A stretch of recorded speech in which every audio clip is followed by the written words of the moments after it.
Tonight, we explore the life and mind of Vincent van Gogh, the Dutch painter whose art, madness, and passion turned him into one of history's most misunderstood geniuses. From starry nights to tragic endings, Van Gogh's story is one of brilliance, clashing with pain and beauty born out of suffering. His legacy still stirs hearts, inspires artists, and challenges our ideas of success and failure. Before you get comfortable, as always, take a second to like the video and subscribe to the channel, but only if you enjoy our content. Also, let us know where you're watching from and what time it is for you. Sometimes our stories keep you up, other times they put you to sleep.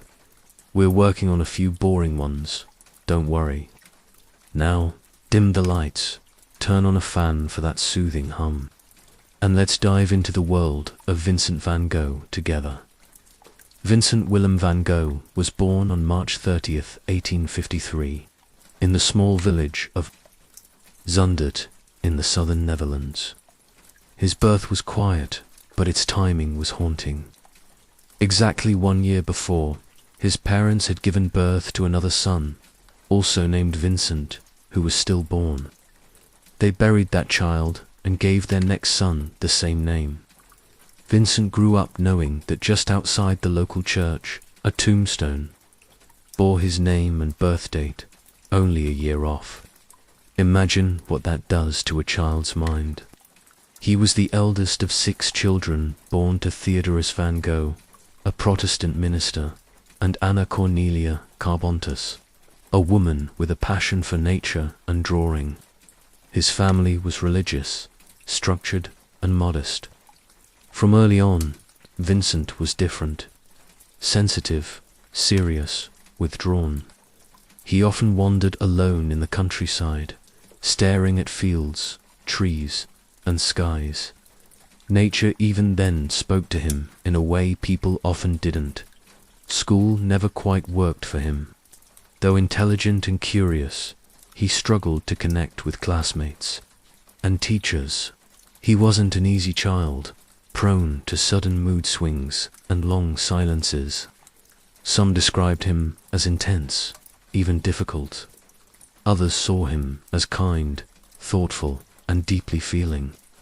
But above all, he seemed to live just slightly apart from the world around him, like a guest in his own life.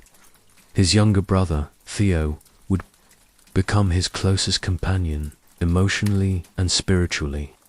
Their bond would one day carry Vincent through the darkest moments of his life. But in these early years, Vincent was mostly alone, with his thoughts, his questions, and the landscapes of his imagination. He wasn't painting yet.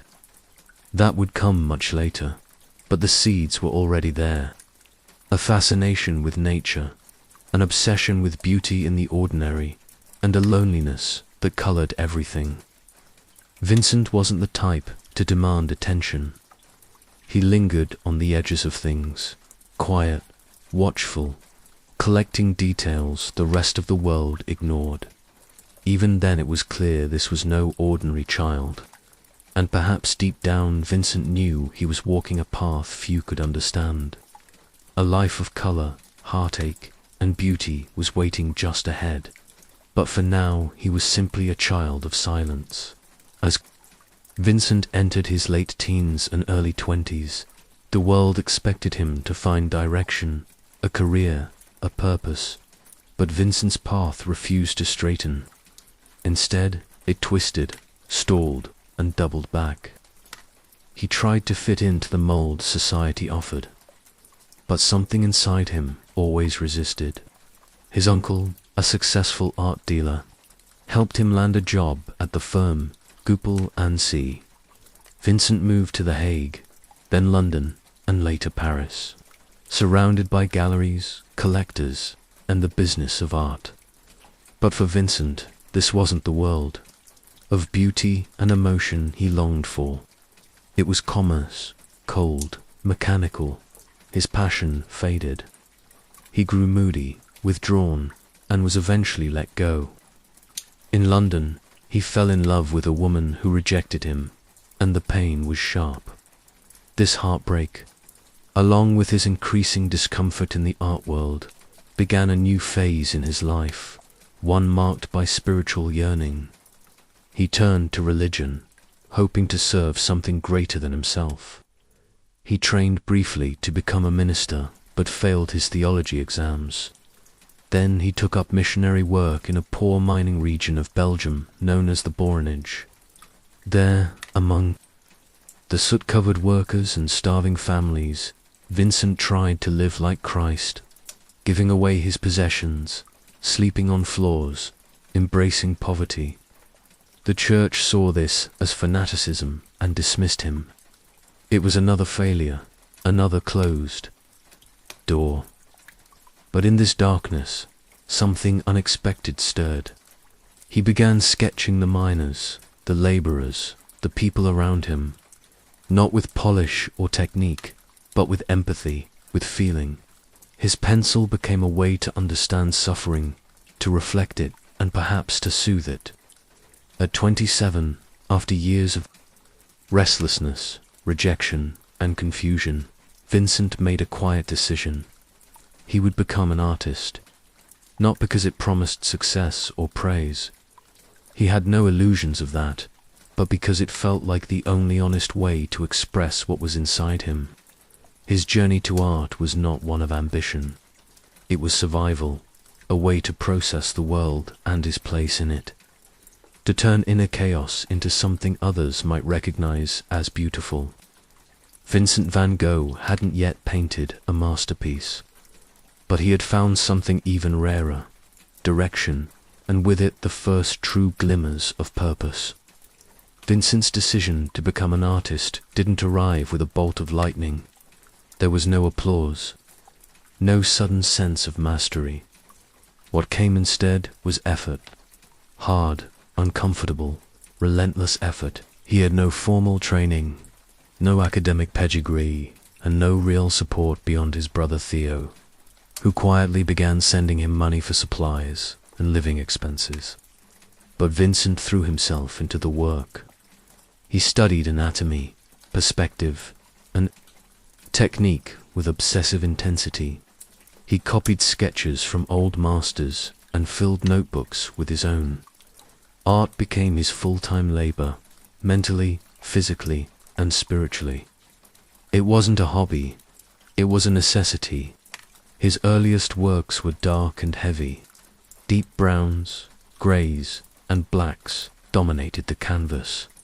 They were not meant to charm. They were meant to tell the truth. Vincent painted peasants in the fields, old women, in shawls, worn-out laborers hunched by firelight. He was drawn to the ordinary, to the worn and weathered faces of real life. One of his first significant pieces, The Potato Eaters, was a reflection of that vision. A family sits around a simple table lit by a single dim lamp. Their hands are rough, their expression somber. You can almost hear the silence between them, feel the exhaustion in the room. Vincent believed it was honest, but the art world dismissed it. Too crude, too grim, too raw. He was crushed, but not defeated. Vincent wasn't trying to please anyone. He was trying to see. He once wrote, "I want to touch people with my art. I want them to say he feels deeply. He feels tenderly." And he meant it. He wasn't just painting images.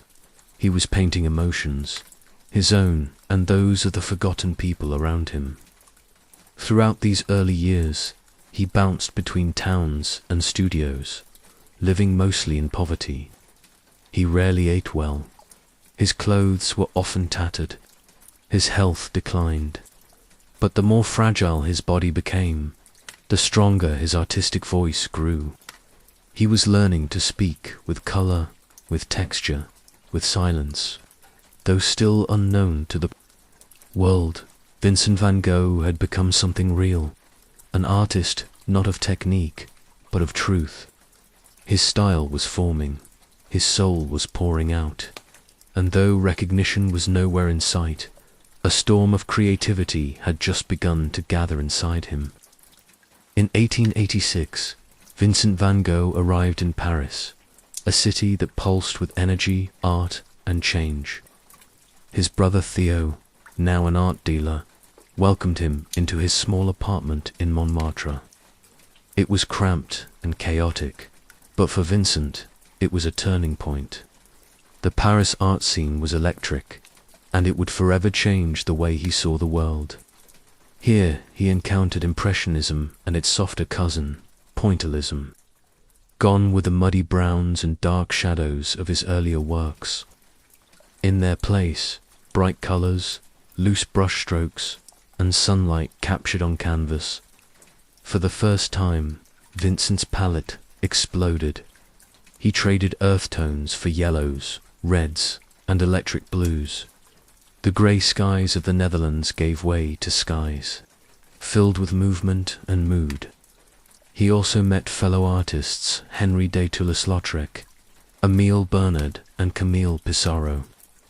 Among them was Paul Gauguin, a bold and confident painter whose relationship with Vincent would one day shape and shatter his life. Still, even in the lively cafes and bohemian streets of Paris, Vincent remained an outsider. Socially awkward and emotionally intense, he struggled to connect. He longed not for parties or praise, but for something deeper, understanding. He didn't just want to paint like the others. He wanted to feel differently, to see the world through emotion, not technique. His work became more experimental. He began painting self-portraits, dozens of them, each one capturing a shifting state of mind. In some, he stared directly at the viewer, challenging them. In others, he looked away as if lost in thought. These portraits weren't about vanity. They were a mirror of his inner turmoil. Though his art was evolving, so was his isolation. The noise of the city, the relentless pace, and the emotional weight he carried became too much. He grew tired, agitated. He needed peace, space, light. And so, in early 1888, Vincent left Paris behind and headed south to Arles, a quiet town in Provence. He imagined it as a kind of sanctuary, a new beginning, a place where he could paint the sun, the wheat fields, and the warmth he so desperately craved. He didn't know it yet, but Arles would become the stage for his most iconic works, and his most painful unraveling. When Vincent arrived in Arles in February 1888, the cold mistral wind was sweeping through the town, but Vincent didn't mind. He had come chasing sunlight, and soon the landscape would bloom with color. Yellow wheat fields, violet mountains, blue skies, everything he had imagined. He rented a small house with lemon-colored walls, the now famous Yellow House, and declared it the beginning of his dream, an artist's haven in the south of France. His plan was simple yet grand. He wanted to build a studio of the south, a shared space where like-minded painters could live, work, and inspire each other, a creative brotherhood. Vincent believed deeply in community, even though he often struggled within it. The solitude of his past made him crave connection, and in Arles he hoped to finally find it. He painted with manic energy. Sunflowers in a vase, fields under heavy skies, blossoming orchards, starry nights. His brushwork became more confident, more alive. He no longer painted what he saw, he painted what he felt. The warmth of the sun became a fierce yellow on the canvas. The stillness of a room became a swirl of emotion in color and line. Despite moments of joy, the loneliness lingered. He wrote letters to Theo constantly, describing his work, his meals, his mood swings. Vincent was always trying to explain himself, as if hoping someone, anyone, would truly understand what was going on inside him. In the autumn of 1888, Paul Gauguin finally arrived in Arles. Vincent was ecstatic. At last, his vision of an artist commune seemed possible. He filled the yellow house with paintings, decorated Gauguin's room, and prepared for days of creative collaboration. But the dream quickly cracked. Gauguin was independent, proud, and often dismissive. Vincent was emotional, anxious, and deeply sensitive. Their personalities clashed. Conversations turned into arguments. Vincent grew more unstable, afraid Gauguin would abandon him.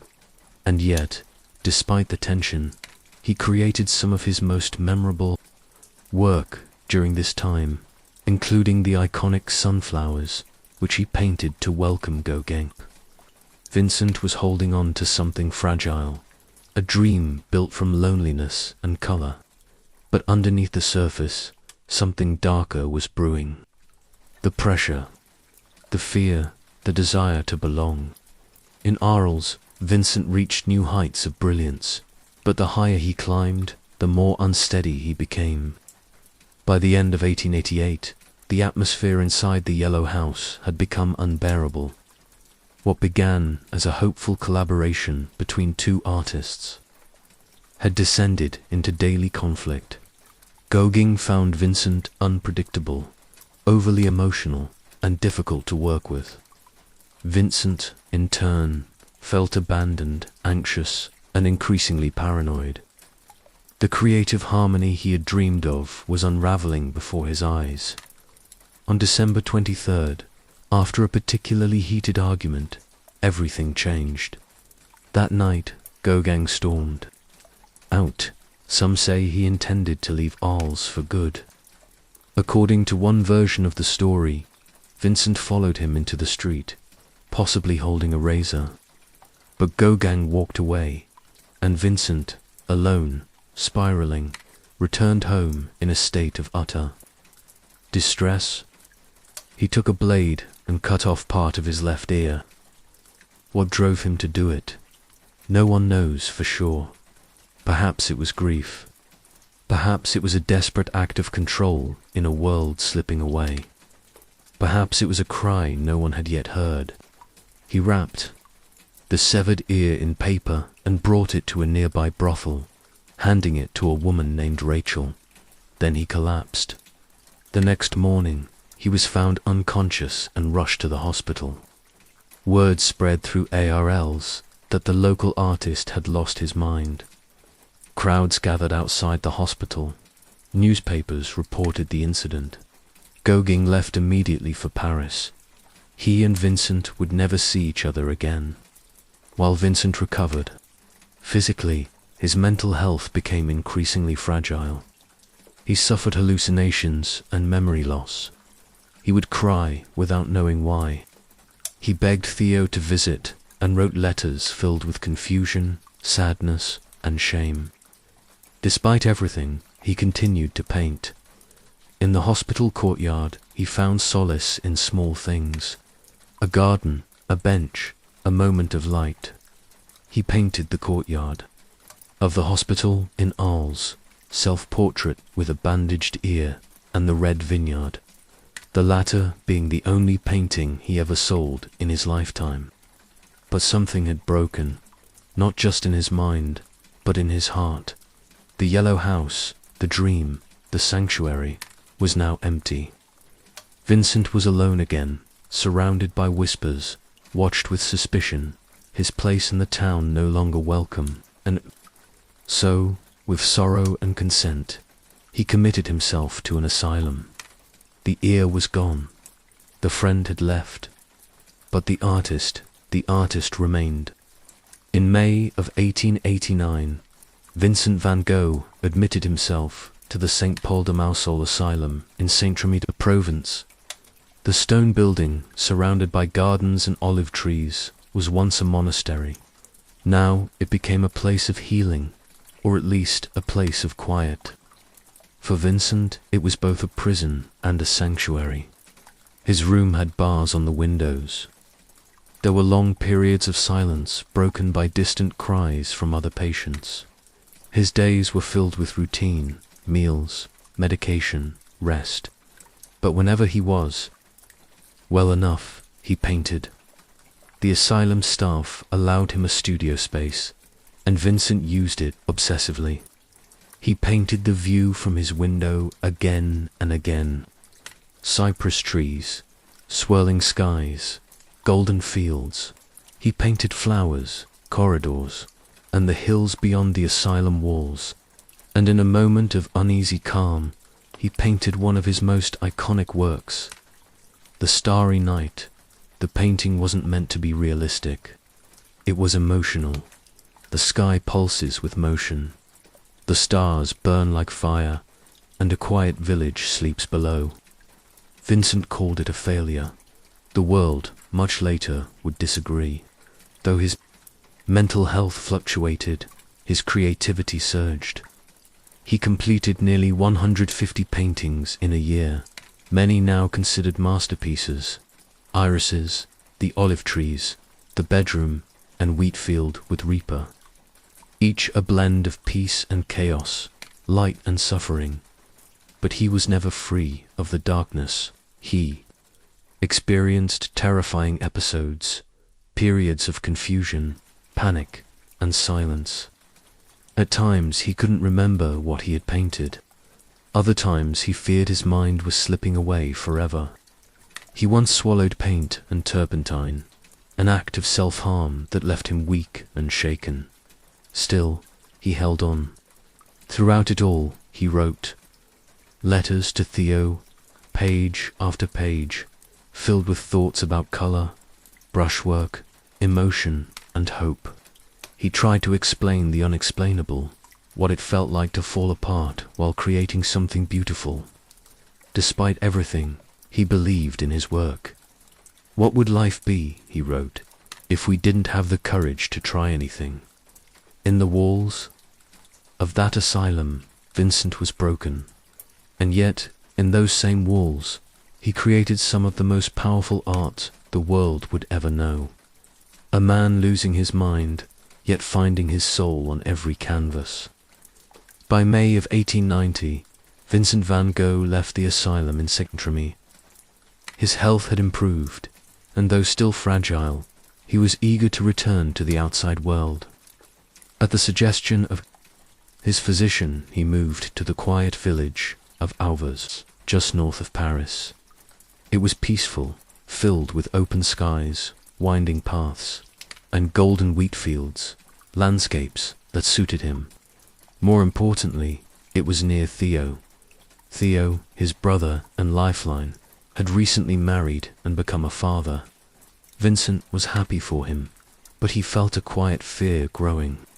Fear that he might become a burden, that the financial support, the emotional weight, the worry he caused was too much.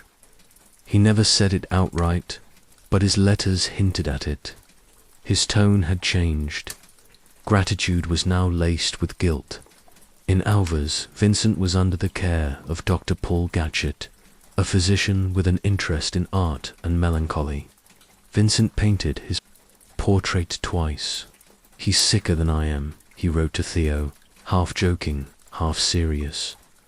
But despite his doubts and inner turmoil, Vincent was painting more than ever. In just 70 days, he created more than 70 works. Fields under stormy skies, roads lined with poplars, a church twisting slightly as if seen in a dream. Each painting seemed urgent, vivid, powerful, heavy with emotion.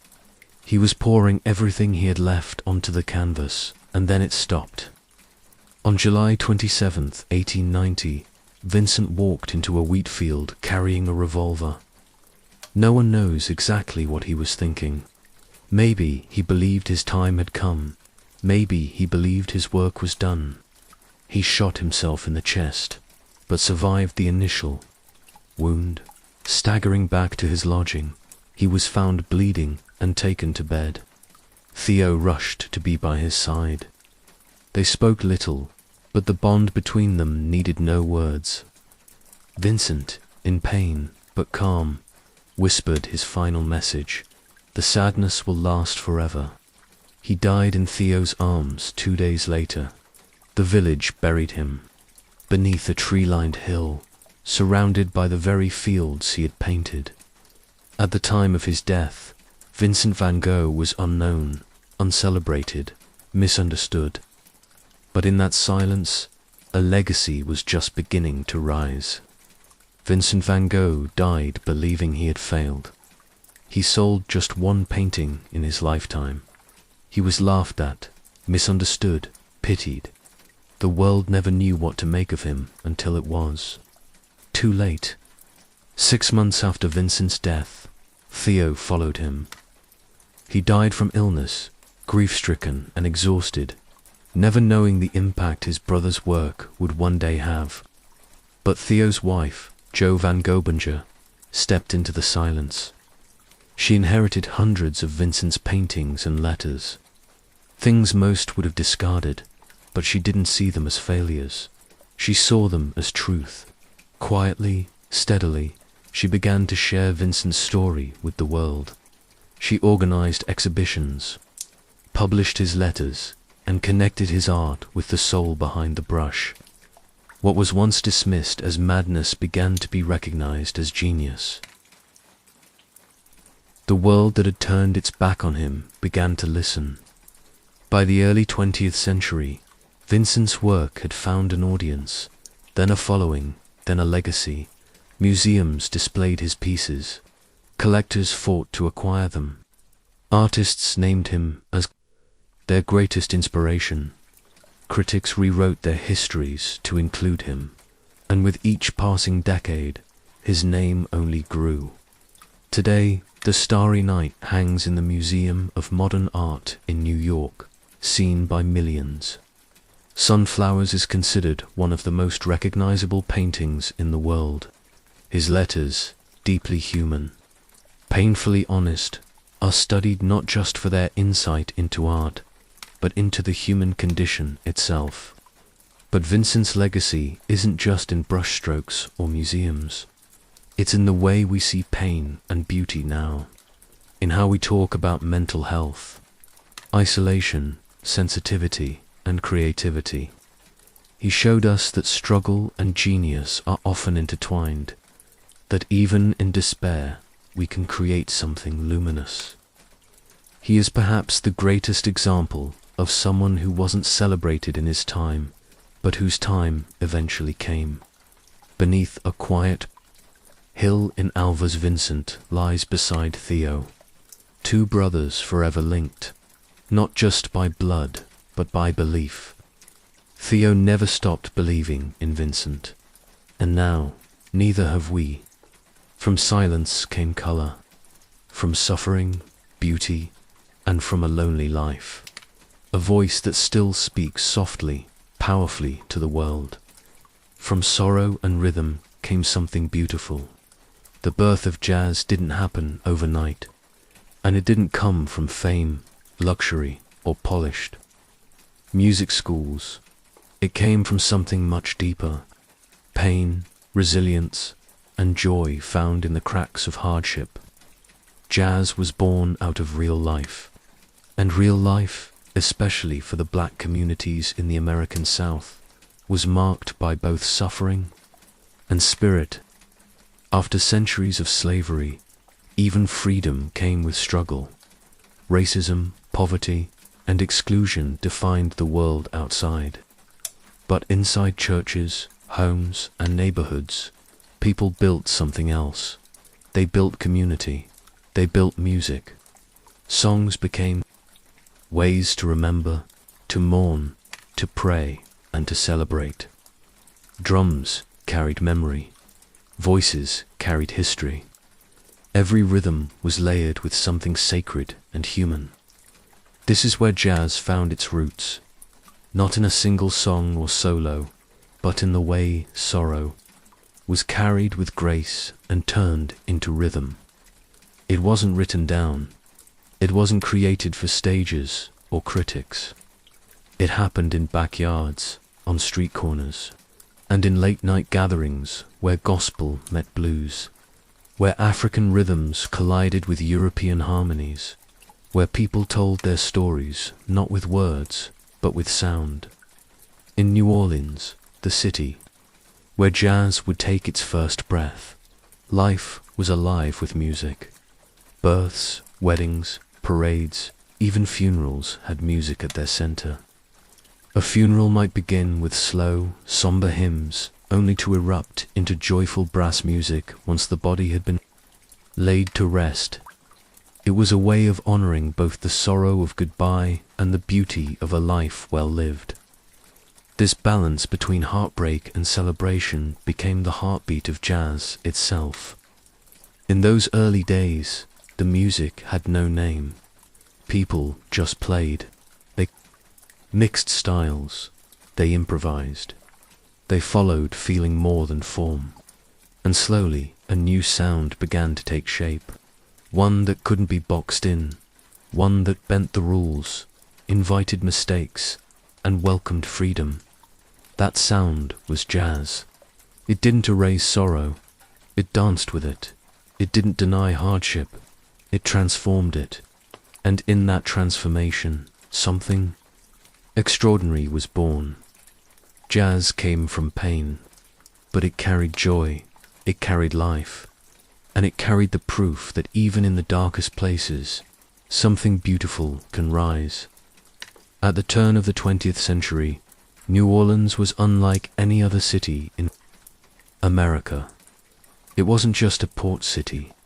It was a meeting place, a crossroad, a living, breathing blend of culture, language, history, and sound. This was where jazz would be born, because no other place had the ingredients quite like this.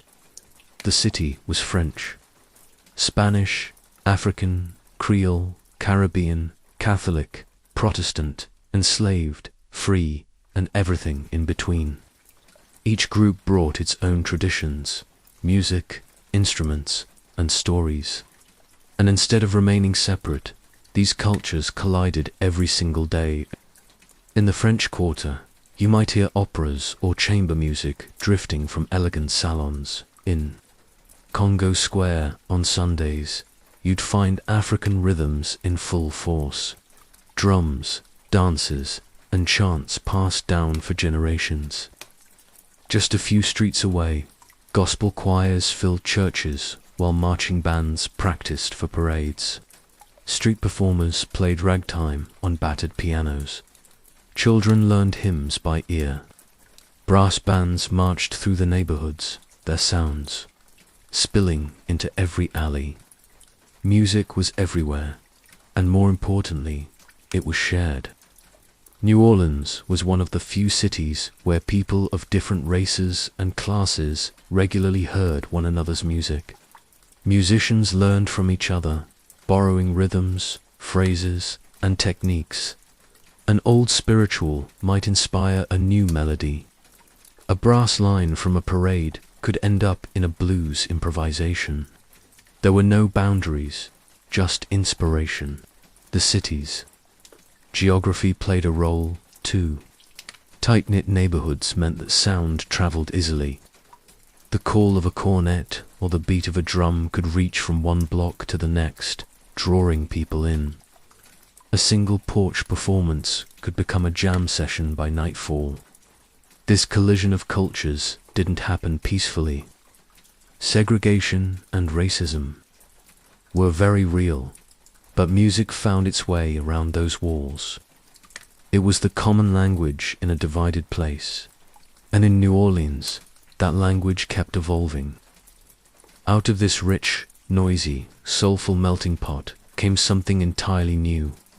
Not classical, not folk, not blues, but something made from the pieces of all of them.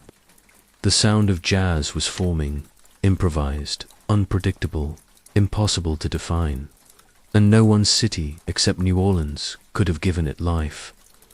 Long before jazz had a name, it had a heartbeat. That heartbeat came from Africa, for generations enslaved. Africans brought to America carried with them more than just survival. They carried memory, rhythm, and music. Even in the darkest chapters of human history, They held on to the sounds that reminded them of home. And in New Orleans, those sounds endured. The most famous space where these rhythms lived was Congo Square, a patch of land just outside the French Quarter. On Sundays, the only day enslaved people were allowed rest, they gathered to dance, play drums, sing, and share traditions. For a few hours, they reclaimed freedom through rhythm. What echoed through Congo Square wasn't just entertainment, it was cultural resistance. The Kaland response chants, the polyrhythmic drumming, the body movements, all were ties to identity, ancestry, and dignity. The square itself became sacred, pulsing with life in the face of oppression. Over time, those rhythms, mixed with European instruments, fiddles, horns, and accordions, the banjo, descended from West African lutes, found its place alongside French melodies and Spanish guitar forms. The result was a sound that couldn't be traced to one source. It was the child of many. African influence also shaped the spirit of the music. In many West African cultures, music wasn't separate from life. It was life. It told stories, marked seasons, healed wounds, and brought communities together. That sense of music, as emotion, as communication, found its way into every layer of jazz. From field hollers to work songs, spirituals to blues, the musical language of the African diaspora was alive and evolving. Each note carried weight, each beat had purpose, and from this emotional depth came the power of improvisation, expressing feeling in the moment, not through perfection, but through honesty. Jazz inherited that language. It didn't follow strict rules because life didn't either. It bent, shifted, responded, it felt. It was never just about technique.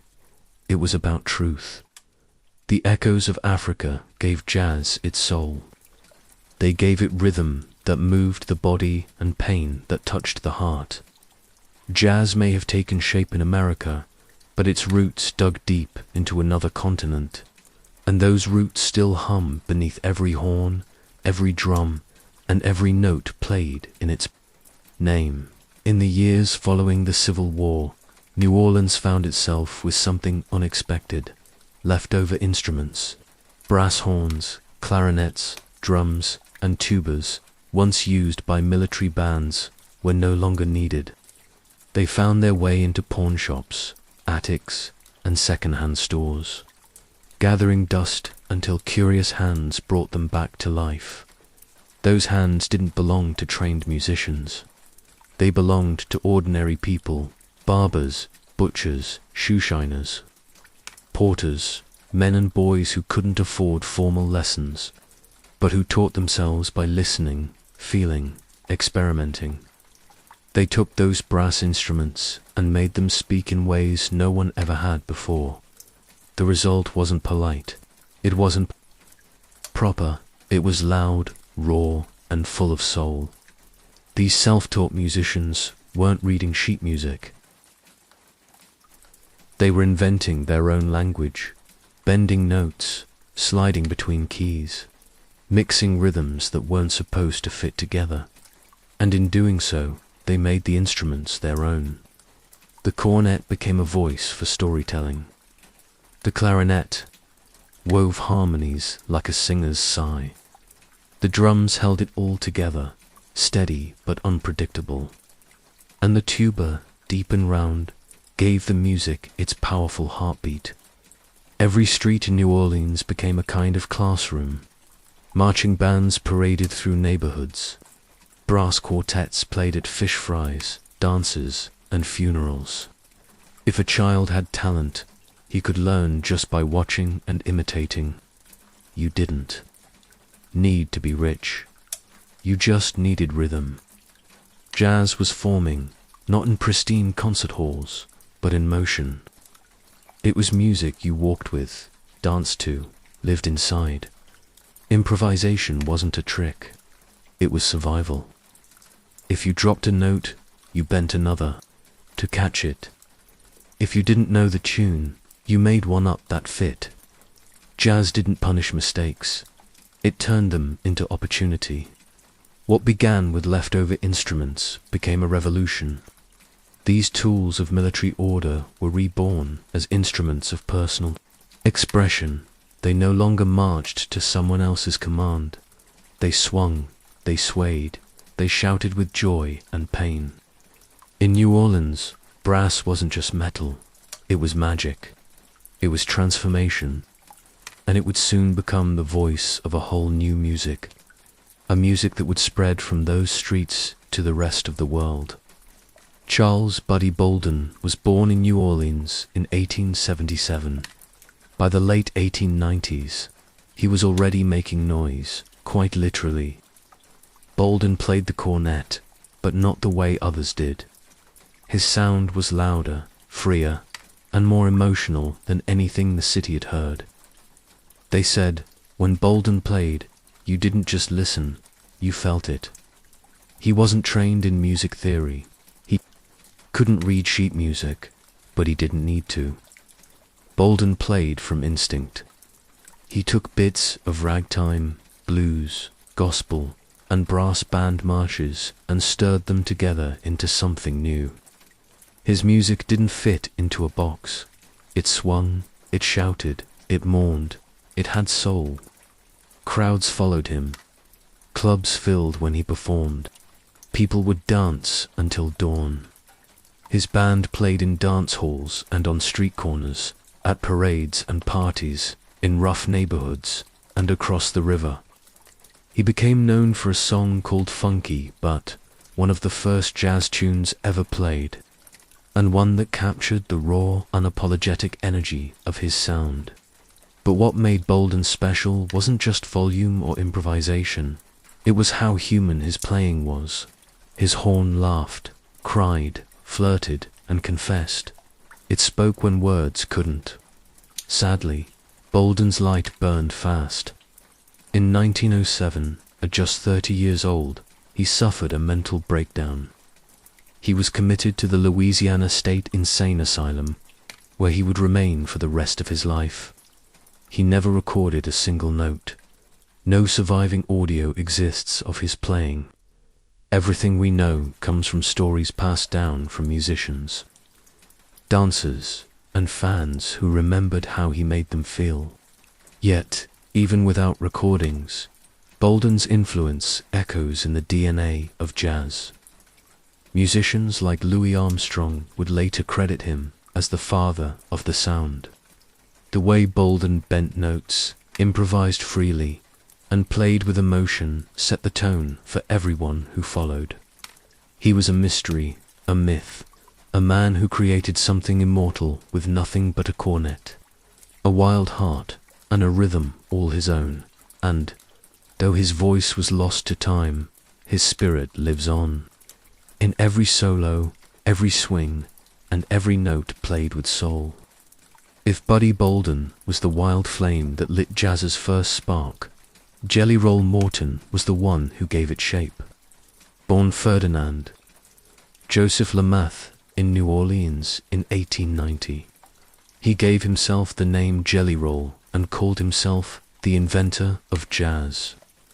A bold claim, but one rooted in real innovation. Where Bolden brought raw energy, Morton brought refinement. He didn't tame jazz's spirit, but he taught it how to dance in time. Jelly Roll was a pianist, a composer, and a storyteller. By his teenage years, he was playing in brothels, bars, and gambling dens. Places where music had to be lively, seductive, and always entertaining.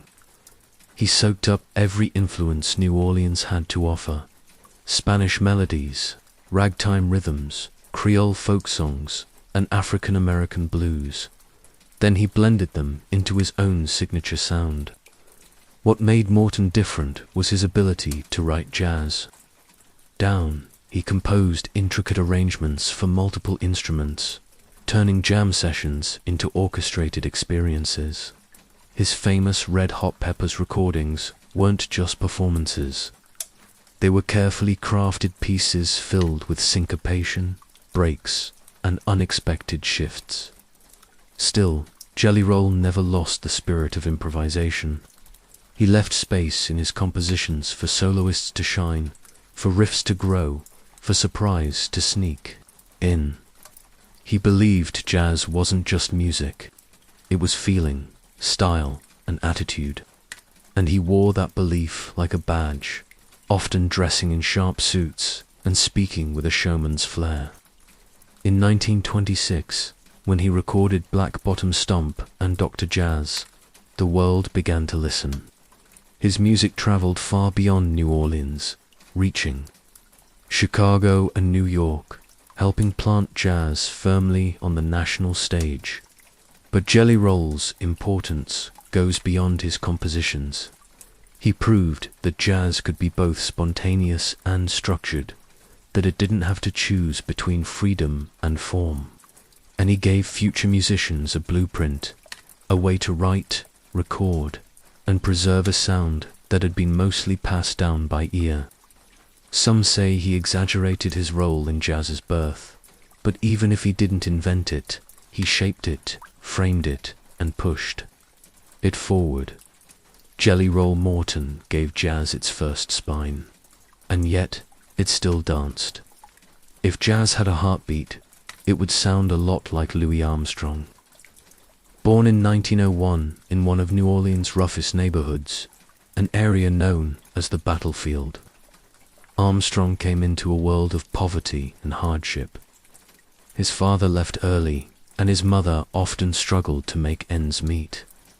As a boy, he worked odd jobs to help his family, and one day, after firing a pistol in celebration on New Year's Eve, he was arrested and sent to a home for troubled boys.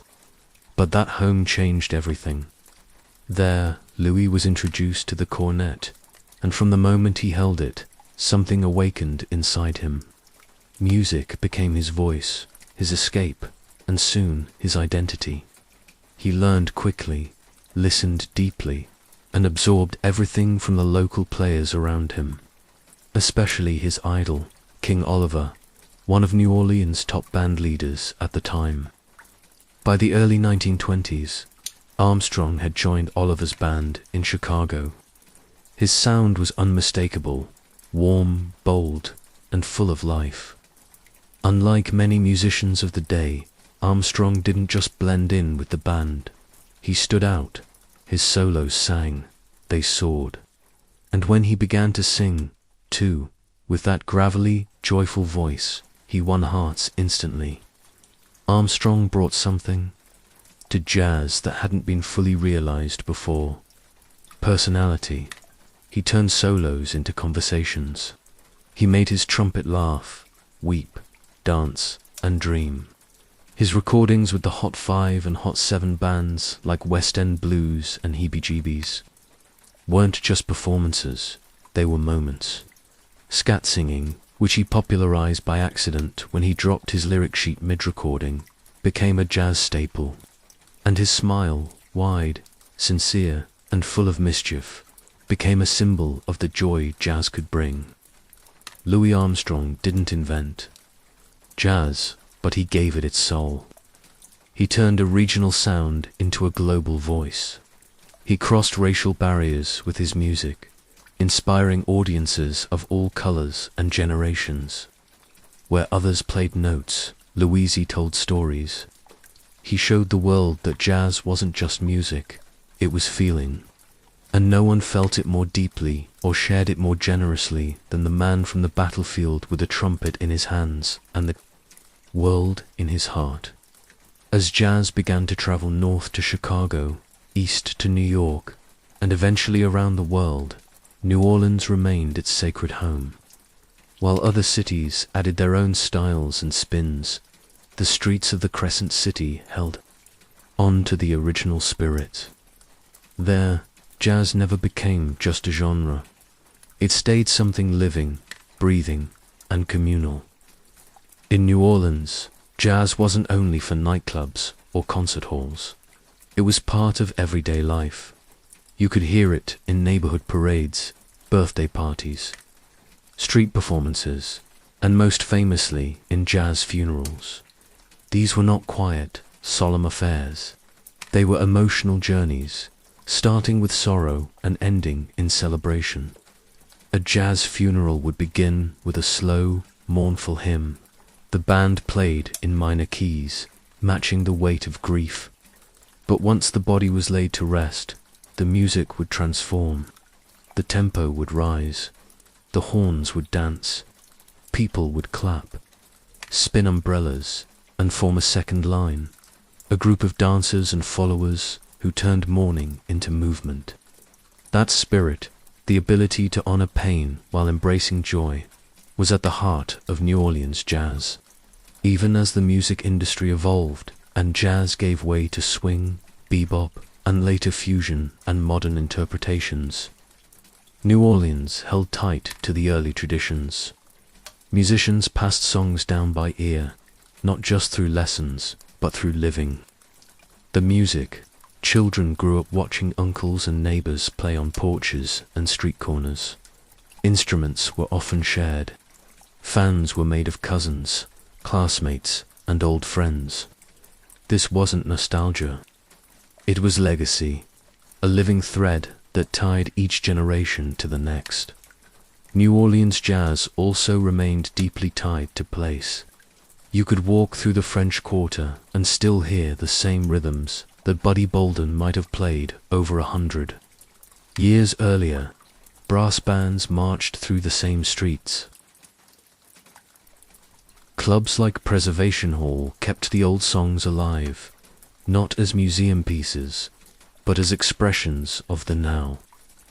In a city shaped by joy and tragedy, floods and festivals, jazz was the music that carried its soul.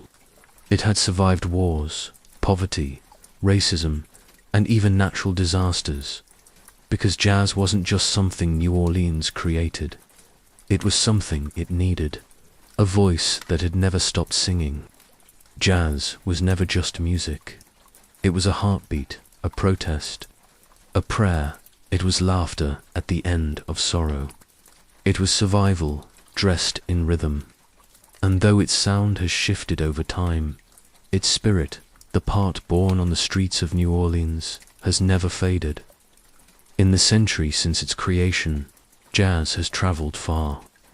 It's been reimagined in smoky New York clubs, echoed through European concert halls, and blended into genres from hip-hop to rock to classical. It became a language spoken across cultures, a symbol of freedom, creativity, and soul. But no matter how far it reached, jazz never forgot where it came from. It never left behind the pain, joy, and improvisation that gave it life.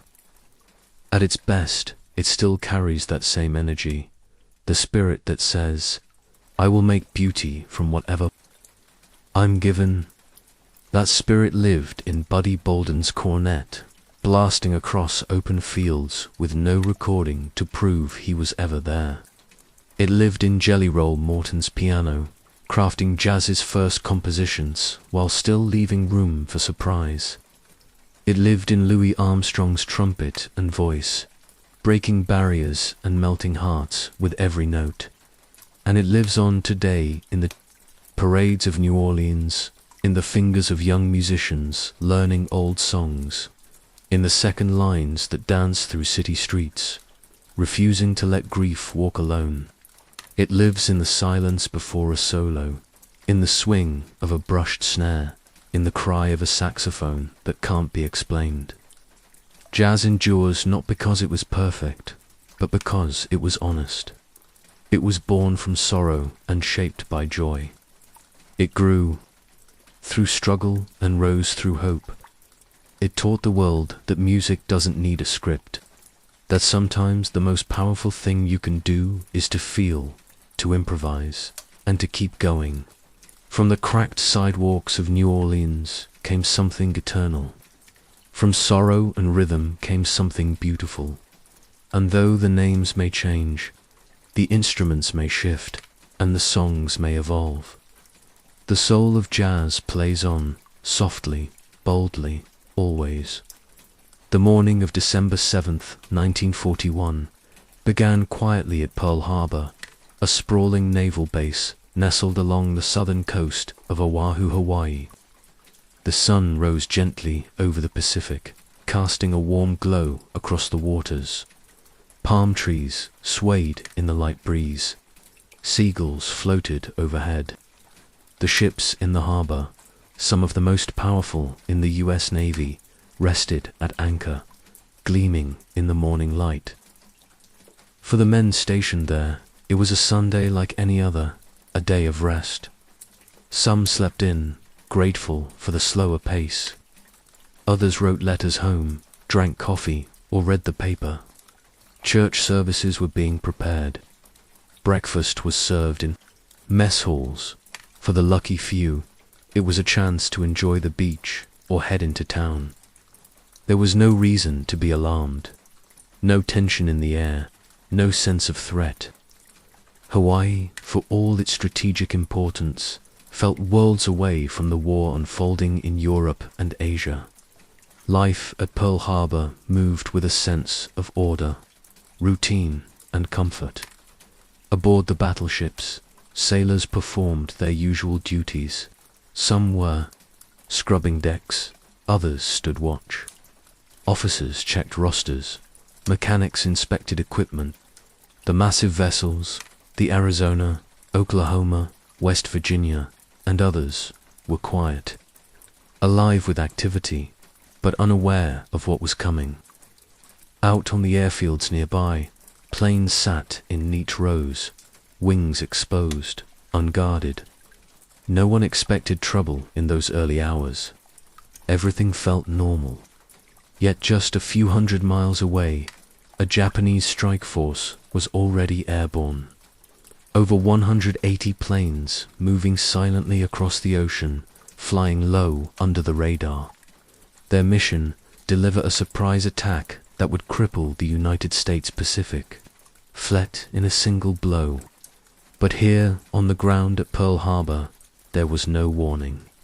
Just the usual hum of engines, the smell of salt in the air, and the quiet sounds of morning routines. It was a peaceful moment, the last one many would ever know. In less than an hour, this calm would vanish, shattered by fire, steel, and history. But for now, it was just a morning like any other. At exactly 7:48 a.m., the sky over Pearl Harbor changed. Without warning, the first wave of Japanese aircraft swept in from the north. 183 planes in total, fighters, bombers, and torpedo planes, filled the horizon in tight formation, their engines roaring low above the water. To those on the ground, it was sudden and surreal, a sound that didn't belong to Sunday. The calm morning shattered. Within seconds, the air erupted with the sound of machine guns, bomb blasts, and screaming engines. The Japanese planes dove toward the harbor with terrifying precision, targeting battleships, cruisers, destroyers, and airfields in synchronized waves. Sailors aboard the ships scrambled to action stations, many barefoot, shirtless, still pulling on their uniforms as they ran. But there was little time to react.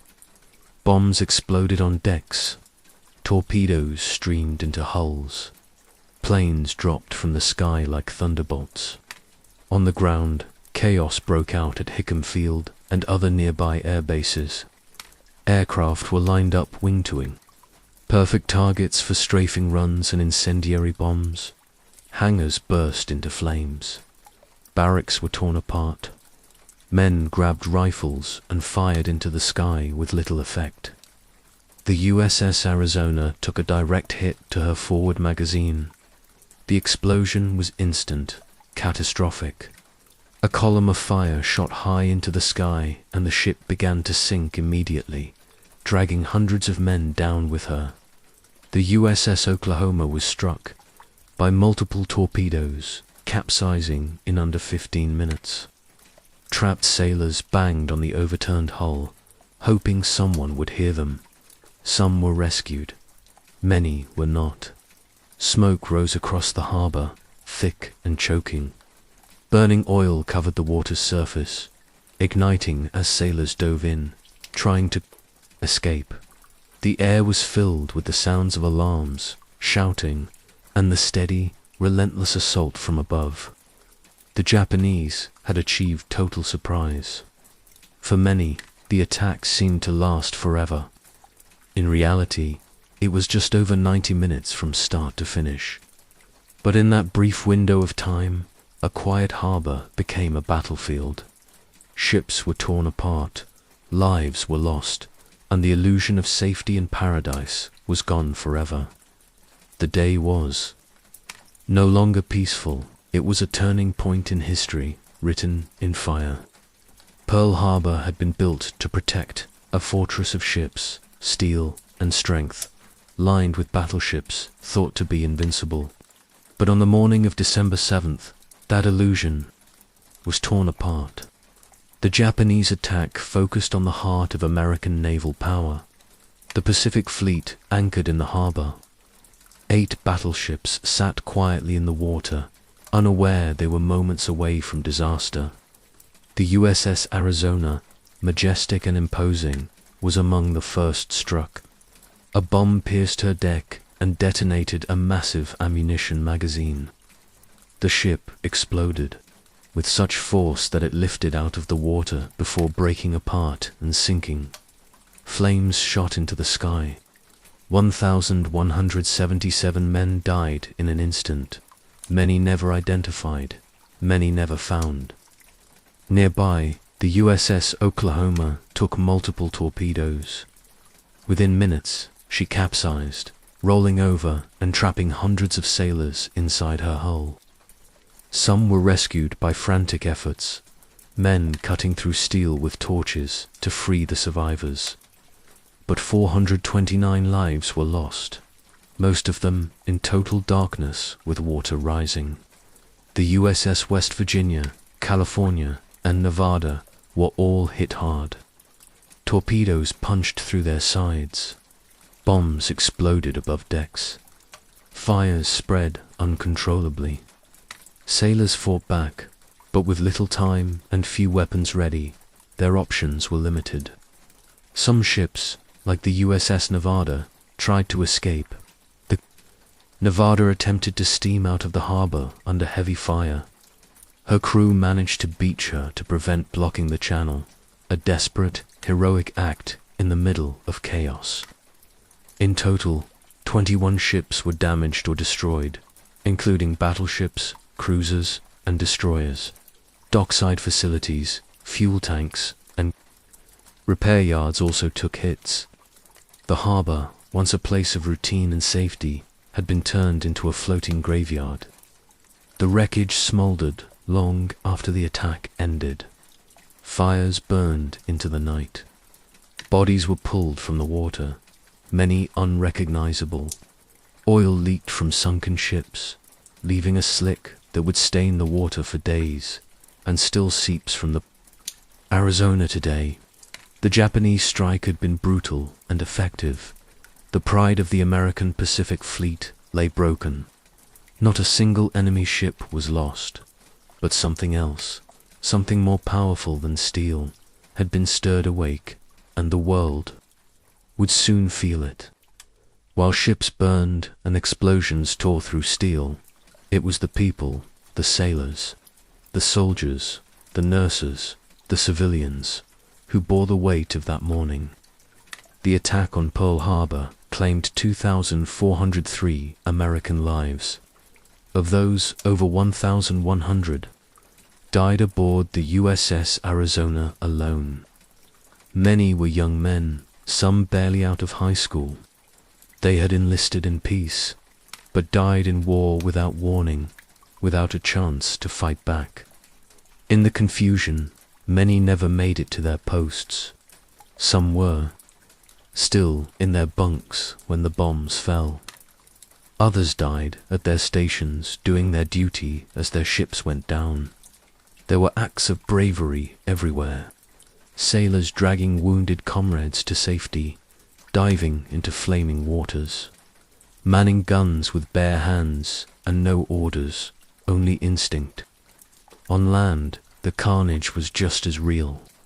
Civilians and military personnel alike were caught in the crossfire at airfields like Hickam Field and Wheeler Army Airfield. Bombs tore through barracks. Planes were destroyed on the ground. Those who survived helped carry the wounded, turning hangars into emergency triage centers. With supplies short and chaos all around, medical teams used anything they could. Kitchen. Tables became operating surfaces. Belts turned into tourniquets. At the Naval Hospital, doctors worked for hours without rest. Blood stained every floor. The sound of incoming wounded never stopped. There were not enough stretchers, not enough hands. And then there were those who lived but carried invisible wounds. Survivors spoke of the screams trapped inside the overturned.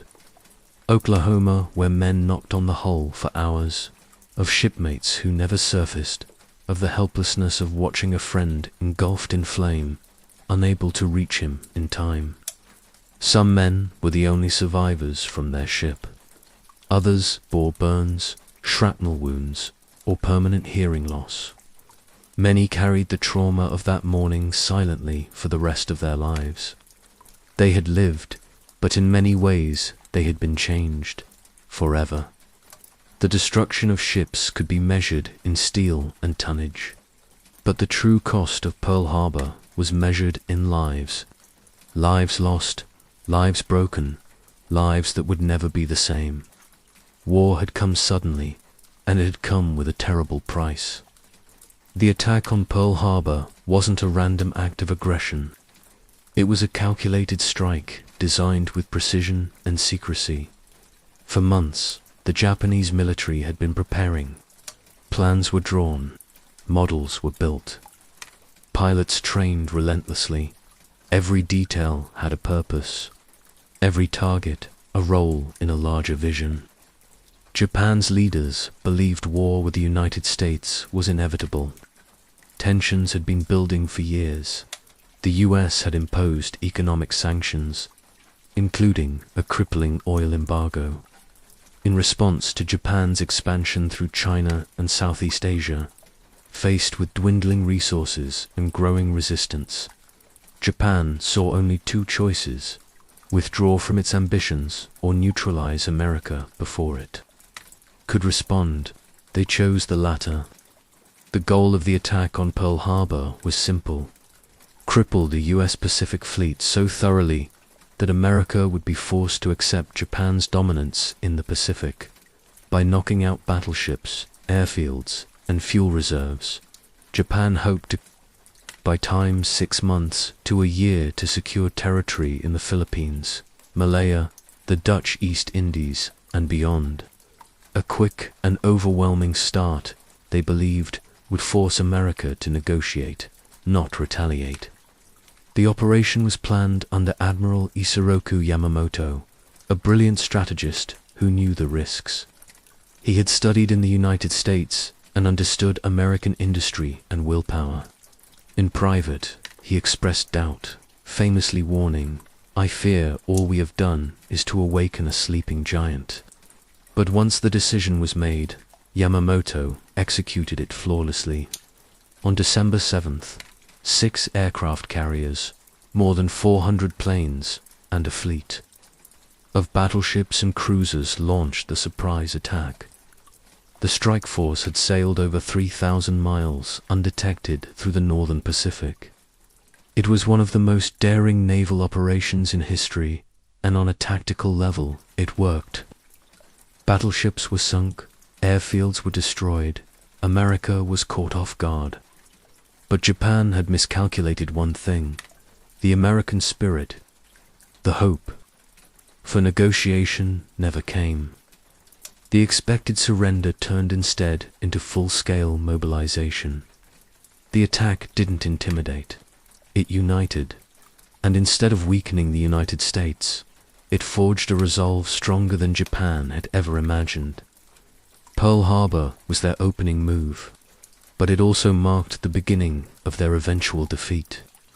The morning after the attack, December 8, 1941, the United States was no longer the same country it had been the day before.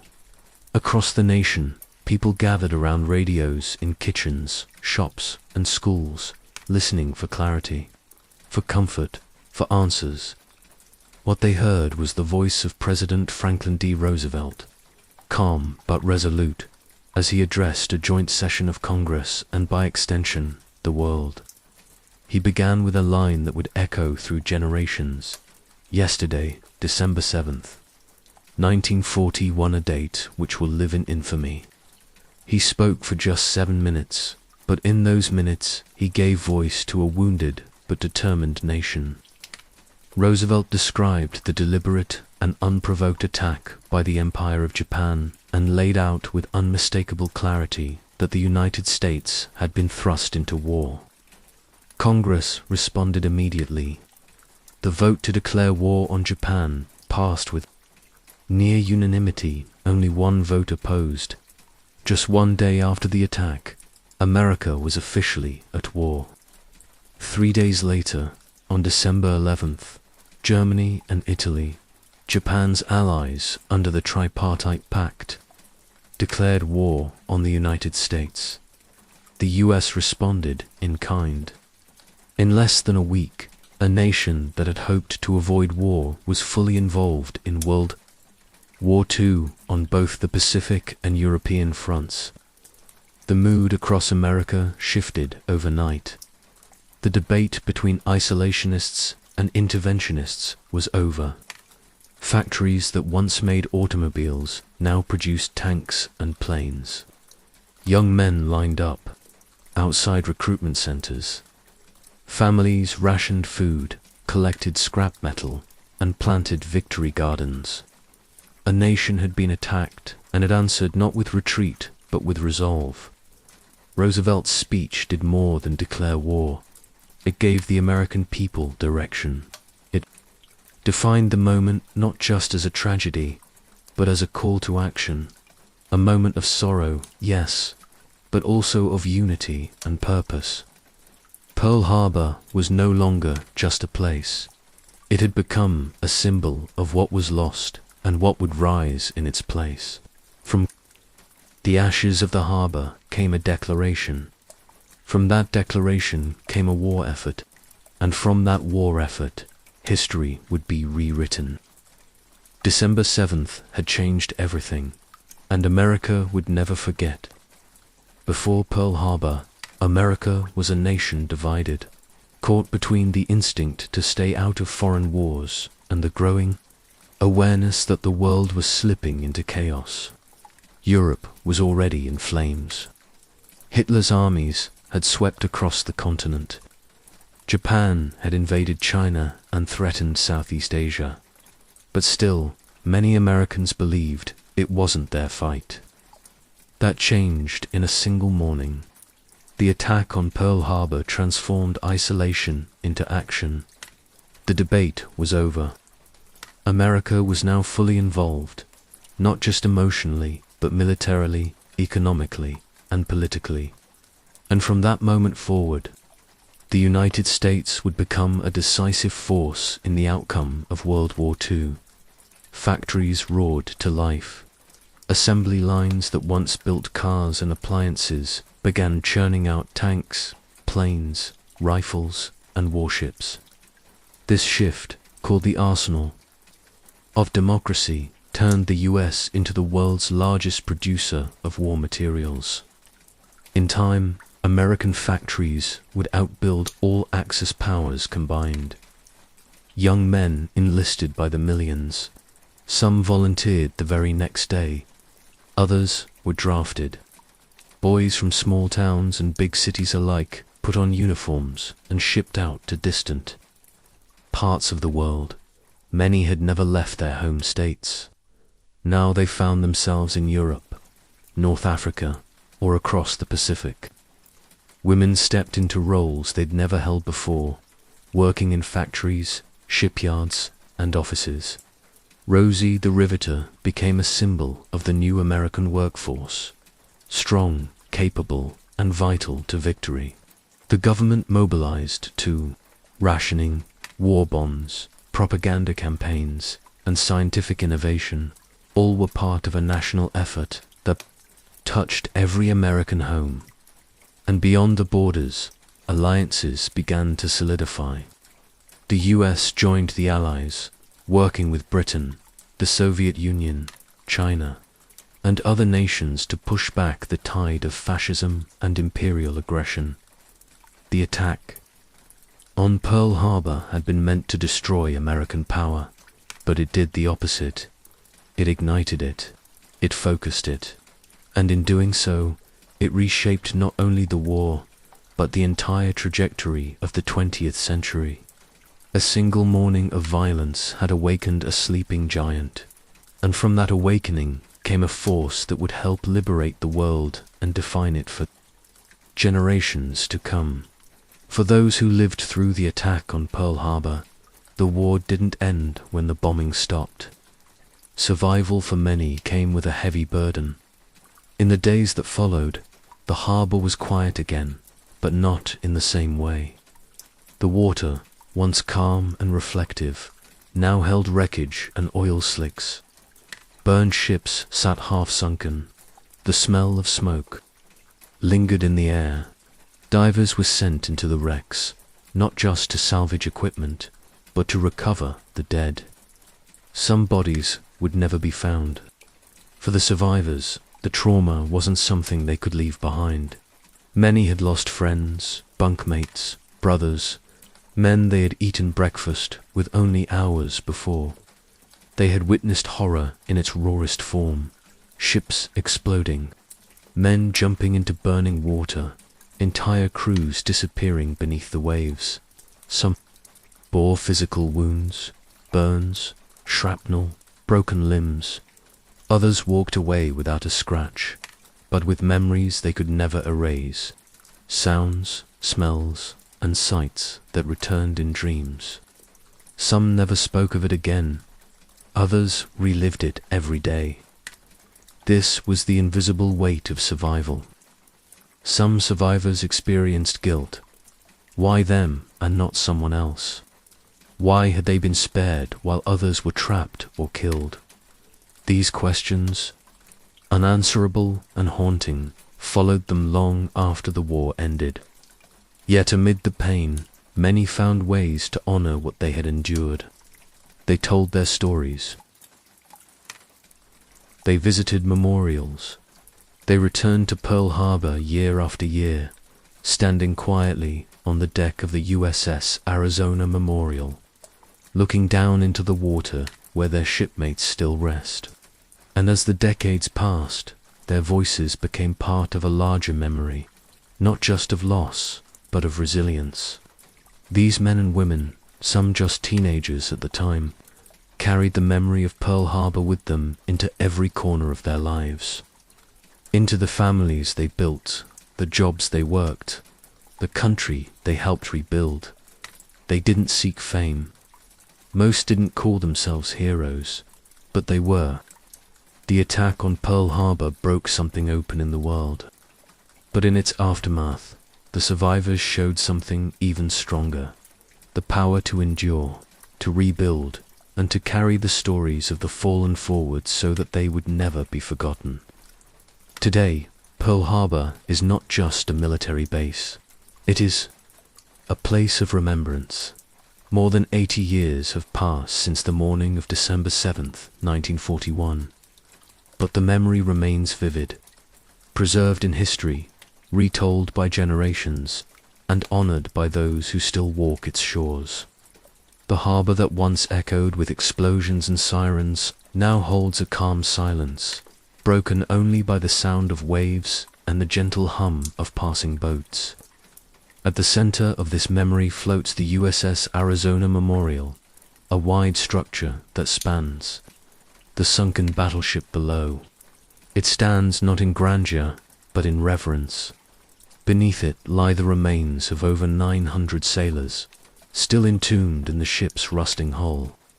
Drops of oil continue to rise to the surface, black tears, some call them. A steady, solemn reminder of lives lost. Each year, survivors, veterans, families, and visitors from around the world come to this place. They stand in silence, read the names engraved in marble, and remember what was sacrificed. Some place flowers in the water, others simply pause, heads bowed, watching as history quietly breathes beneath the waves. Remembering Pearl Harbor isn't just about honoring those who died. It's about understanding what was awakened that day, the strength of a nation, the unity of a people, the resilience of those who lived through it. As the years pass, the number of living survivors continues to dwindle.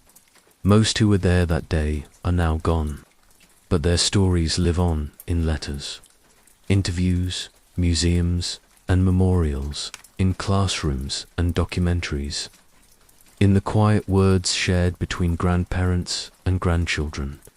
The lessons of Pearl Harbor are not only about war, they are about peace, vigilance, and memory.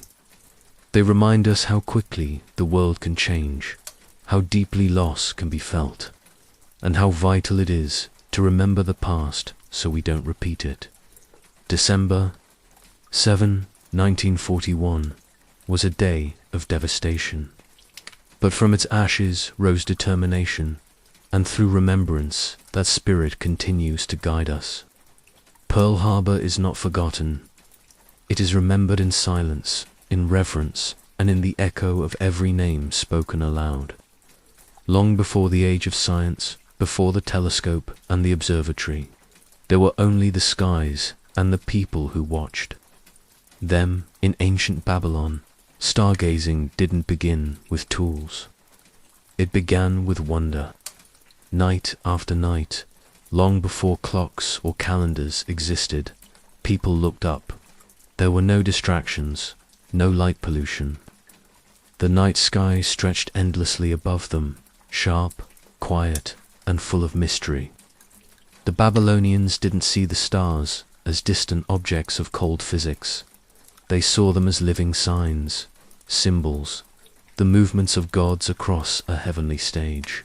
And they watched with intent, knowing that whatever played out above would eventually echo below. It's easy to forget in our modern world just how much they accomplished with nothing but the naked eye. There were no lenses to magnify the stars, no satellites to scan the heavens, no math beyond what was written by hand. Yet somehow they began to map the sky. They noticed that certain stars rose in the east at the same time every year, that the moon followed a pattern, that Venus disappeared and returned. These weren't fleeting observations. The Babylonians committed themselves to years, decades of observation. Fathers taught sons, priests trained apprentices. Knowledge passed quietly like fire from one torch to another. They weren't just curious. For them, watching the sky was essential. It was part of agriculture, of religion, of governance. The sky could foretell famine or fortune. It could bless a king or warn of his downfall. And so they watched from rooftops, from temple courtyards, and eventually from towering ziggurats. They kept their eyes on the heavens. What they saw would lay the foundation for something extraordinary. The Babylonian stargazers had no telescopes, but they had time. They had patience. They had stories. And most of all, they had a belief that the sky was speaking and that it was their duty to listen. This wasn't science as we know it. It was the beginning of science, rooted in myth, refined by memory, and driven by an unshakable desire to understand the rhythm of the stars. And in that silence above the desert, the first astronomers were born. To understand the stargazers of Babylon, We must first understand the land they stood upon. Ancient Babylon was nestled in the heart of Mesopotamia between the great rivers, Tigris and Euphrates. It was a place of contrasts, fertile fields fed by irrigation, vast stretches of desert and skies that seemed to go on forever. The horizon was open, unbroken, the stars brilliant, and at night the heavens became a living tapestry. In a world without electricity or city lights, the night sky was not a mystery hidden behind haze. It was a daily spectacle. Every star, every phase of the moon, every shift in the planets was visible and clear. For the Babylonians, the sky wasn't distant. It was present, hanging directly over their lives, like a great dome of stories and signs. This land gave rise to one of the first great civilizations, rich in language, religion, trade, and law. But beyond farming and building, the Babylonians nurtured a deep connection to the heavens. They believed their gods lived above, moving across the sky in celestial bodies. Every change in the stars was a whisper of divine intent. The cycles of the stars helped the Babylonians measure time. Calendars were built around the moon's phases. Seasons were predicted by the return of certain stars on the horizon. When would the rivers flood? When should the barley be planted? The answers were above, but the stars weren't just clocks, they were omens. If a star vanished unexpectedly, it could mean war. If Mars burned red near the moon, it might signal the death of a king. The Babylonians looked for these signs carefully, believing the sky held warnings, if only they could read them in time. Their land, with its broad skies, slow-moving rivers, and spiritual imagination, invited this kind of thought. There was time to look up. There was meaning in looking up. And so in this cradle of civilization between two rivers, under an ancient sky, a new form of knowledge began to take root. Part science, part belief, and entirely bound to the stars. It was in this land that the ancient Babylonians began their long watch. In ancient Babylon, stargazing wasn't a pastime. It was a sacred responsibility carried out by a select few who were trusted not just with knowledge, but with meaning. These were the astral priests, part scientists, part prophets. They belonged to a class known as the Baru, or diviners, religious. Officials whose role was to interpret signs from the gods. Among them were those whose gaze turned skyward night after night to read the heavens like a divine script. They were not ordinary priests. Their work required patience, precision, and discipline. These men were educated in mathematics, writing, and observation. They kept meticulous records, etching their findings into clay tablets using cuneiform script, the earliest known writing system. These tablets didn't just describe what was seen, they interpreted it. Every comet, every planetary alignment, every strange shadow cast on the moon was logged alongside its possible meaning. The priests believed the sky was not random. It was ordered, deliberate, a reflection of divine will. The gods were not silent. They were speaking through the movements of stars and planets. It was up to the priest to listen carefully, to understand, and then to advise the king or the people. Their work had weight. A single celestial event could affect royal decisions. Wars were declared or avoided based on planetary patterns. Festivals were planned with lunar cycles. Crops were planted only after the stars gave their silent approval. But these priests were also careful scientists, though they wouldn't have called themselves that. They charted rising and setting times, tracked the retrograde motion of planets, and counted lunar months. Over time, they began to predict when certain events would recur. What began as observation slowly turned into forecasting. And this work wasn't done in secrecy. It was part of a broader system of temple scholarship. Knowledge was preserved, passed down, and refined over centuries. Each priest built upon the work of those who came before him, in the quiet stillness of night, high above the city or deep within temple courtyards. These early astronomers studied the sky not with curiosity, alone but with devotion.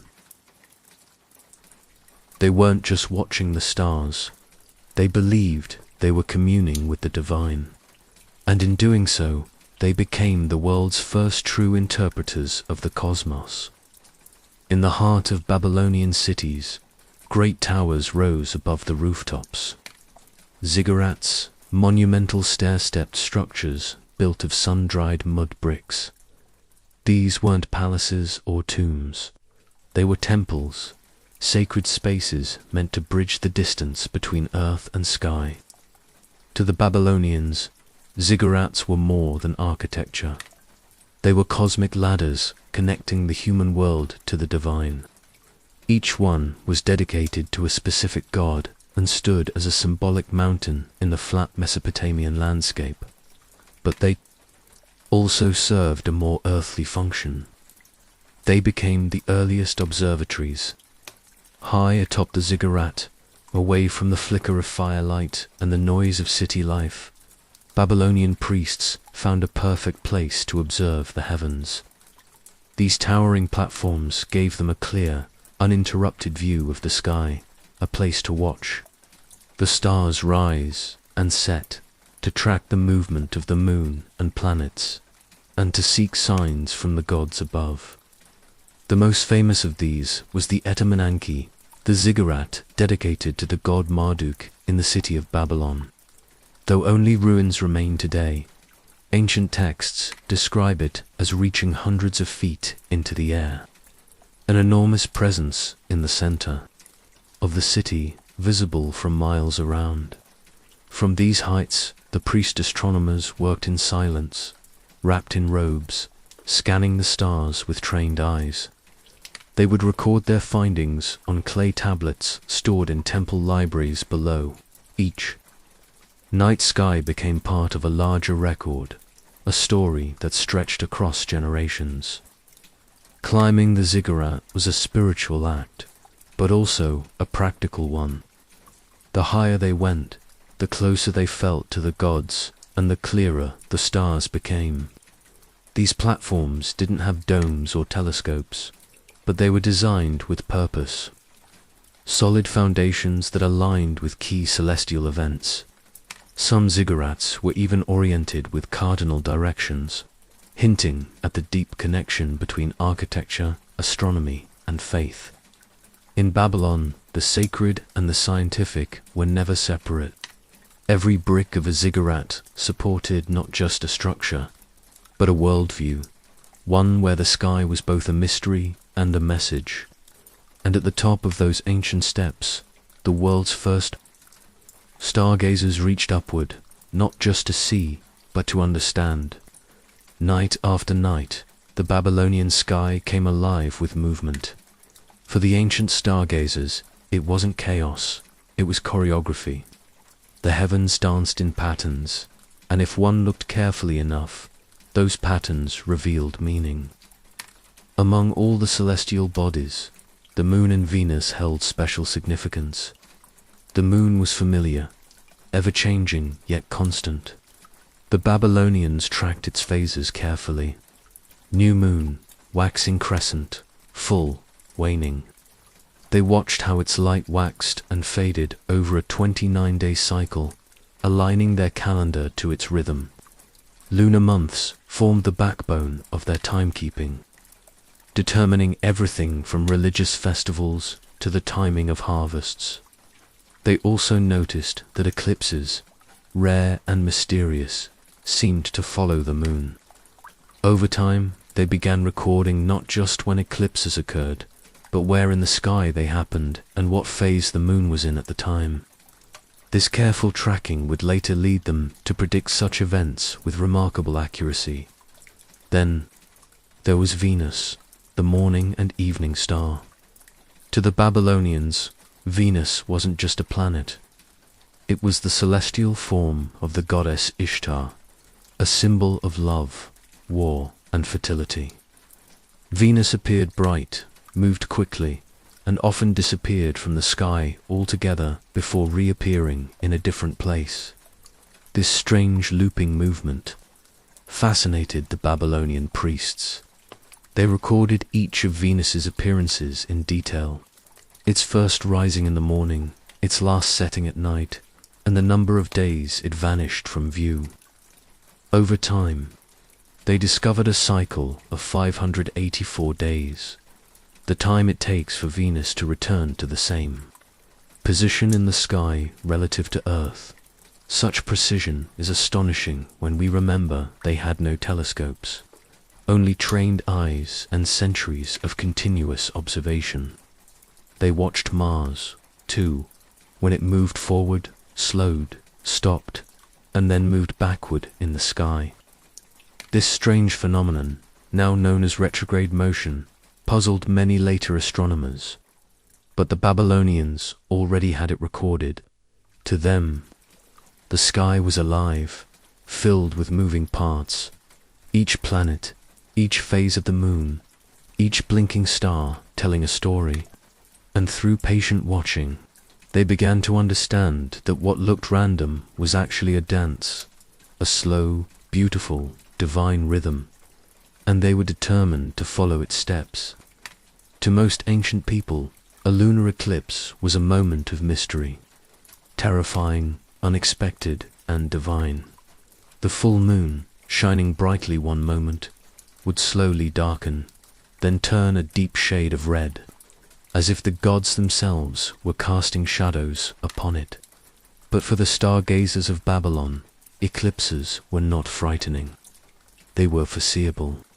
Using nothing but their eyes, careful timing, and generations of records, the Babylonians became the first known civilization to predict eclipses.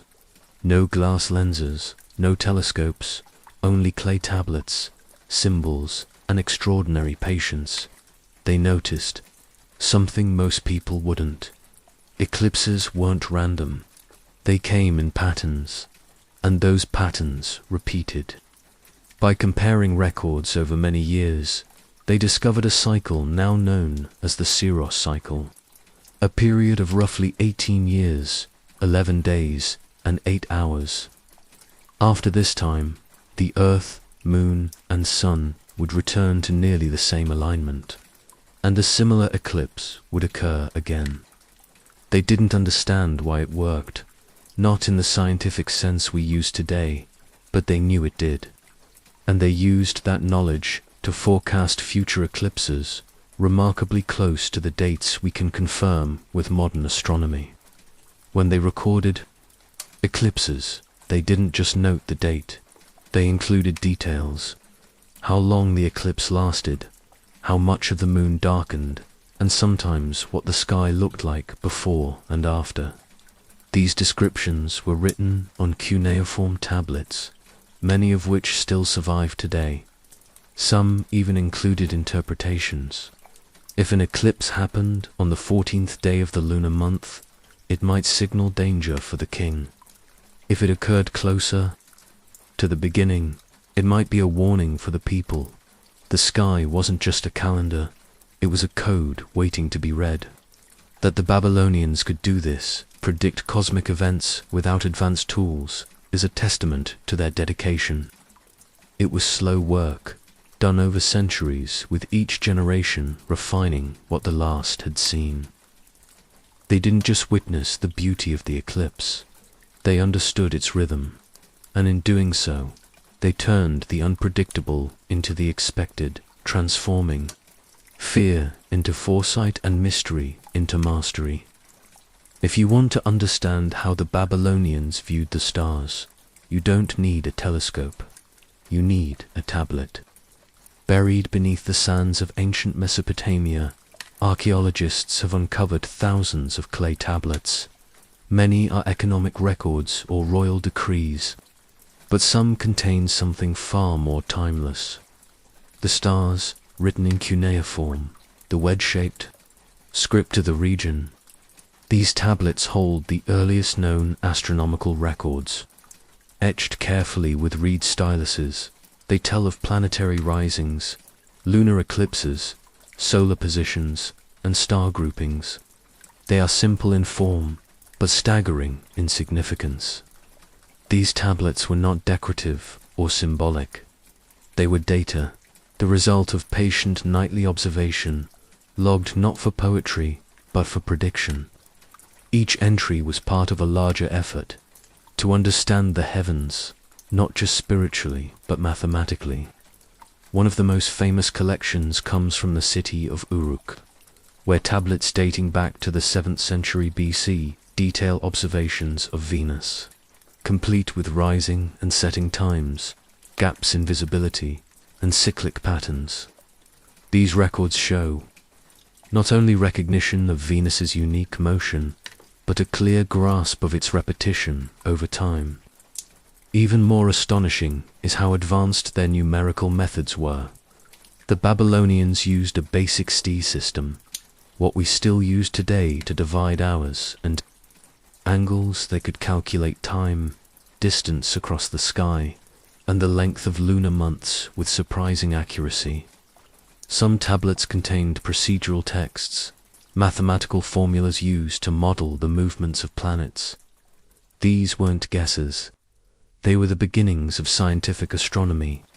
Though the language on the tablets may seem cryptic now, scholars today can match many of the recorded events to verified astronomical occurrences, confirming eclipses and planetary alignments that happened over 2,500 years ago. And beyond their numbers, the tablets offer us something more. A glimpse into the minds of those who first looked up and decided to write it down. They didn't just observe the cosmos. They archived it, preserved it, passed it forward, long after. The stars they studied had shifted. Long after their ziggurats crumbled and their cities fell, their records endured, waiting beneath the dust to speak once more. In those clay tablets, the ancient skies are still alive. For the Babylonians, the line between astronomy and astrology didn't exist. The stars weren't just celestial objects. They were messages, signs, warnings, blessings. The sky was not separate from life below. It was a mirror of it. They believed the heavens were ruled by the gods. Each celestial body moved according to divine will. The moon, the sun, the planets. They weren't just natural phenomena. They were the eyes and hands of deities. And their movements told a story if one had the wisdom to read it. When a planet moved unusually or an eclipse darkened the moon, it wasn't simply a physical event. It was a signal. Perhaps a king was in danger. Perhaps a neighboring city would rise or fall. Perhaps the gods were angry or pleased. To ignore the skies was to ignore the will of heaven itself. Babylonian priests developed detailed omen texts, long lists that connected specific celestial events to earthly consequences. These were called Enuma Anu Enlil, a massive collection of astronomical omens stretching across dozens of tablets. For example, if the moon is eclipsed on the 14th day, the king will die. Or if Venus rises in the west and is bright, there will be peace in the land. These predictions were often used for political decisions. Should the army march? Should a royal wedding be postponed? The sky had to be consulted first. Astral signs could delay coronations, start wars, or bring festivals to a halt. And yet, the Babylonians were not simply superstitious. Their astrology was rooted in observation and pattern.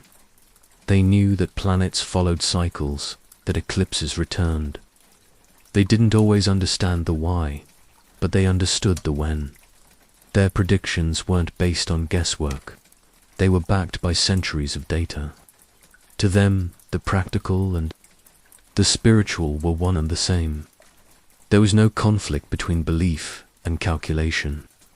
A priest could hold both a tablet of star position and a list of divine omens and see no contradiction. In Babylon, astronomy and astrology danced together, one tracking the stars, the other interpreting their meaning.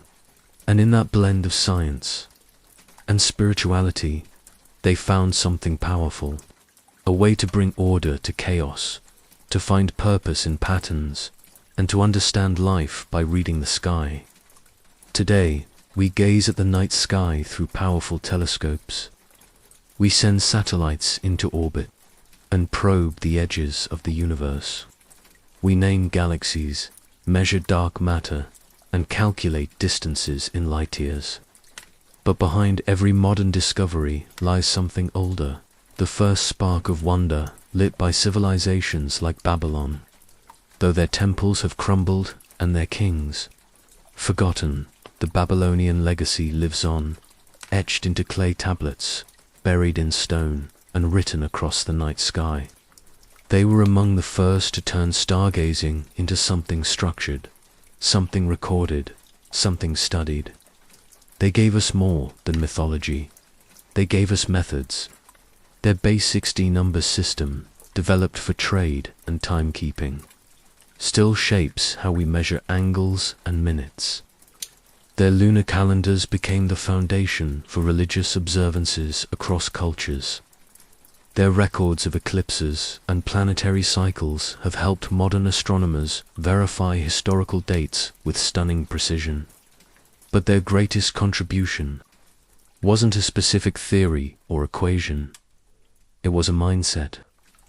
The Babylonians showed that the sky was not unreachable, that it could be observed, understood, and perhaps, just perhaps, predicted. They looked up and asked questions. Not just, what is it? But what does it mean? They gave voice to the stars, and in doing so, they invited generations to listen. Ziggurats no longer pierce the skies of modern cities. The clay tablets sit in museums now, carefully translated and studied. But the spirit of those early stargazers remains. It lives in the astronomer who stays up late tracking a comet, in the child who asks why the moon changes shape, in the scientist who still believes there is more to discover. Every time we chart a constellation or track a planetary orbit, we walk a path they once began on rooftops, in courtyards, and atop sacred towers. They didn't have telescopes, they didn't have modern math, but they had curiosity, patience, and a deep sense of awe. From the land between two rivers, under the canopy of ancient stars, the Babylonians built a bridge between heaven and earth. And through that bridge, we still walk quietly, humbly, and always looking up.